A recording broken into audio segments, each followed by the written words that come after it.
салом бинандагони хабартиҷӣ, ман Абиҷои Юсуфу бо шумо мебошам. дӯстони азиз, лайк монданро фаромӯш накунед ва ба канали мо обуна шавед. Раҳмон гуфт, сару либосаш хориҷист, супориш барои ислоҳи вазъ. Эмомалӣ Раҳмон, раиси ҷумҳури Тоҷикистон, бо ишора ба либосҳои худ ва мансабдорони тоҷирони кишвар гуфт, сару либоси ҳамаи мо хориҷист. Раиси ҷумҳури Тоҷикистон гуфт, таъминот бо либоси худӣ дар сурати тавлиди матоъҳо дар кишвар имконпазир мешавад ва супориш дод, ки барои коркарди пурраи нахи пахта чораандешӣ шавад.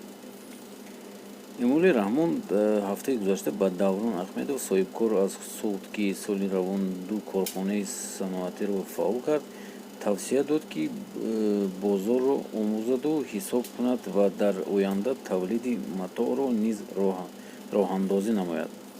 Сару либоси мо ҳамаш аз хориҷа аст. Чаро аз худамон намекунем?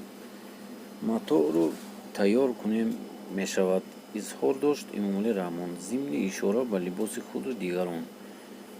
Раиси ҷумҳур дар ҳузури кормандони соҳаи саноати кишвар аз Ахмедов тавсиф кард, ки ҳамагӣ 37 сол дораду аллакай 2 корхонаи саноатиро фаъол карда, сеюмро сохта истодааст.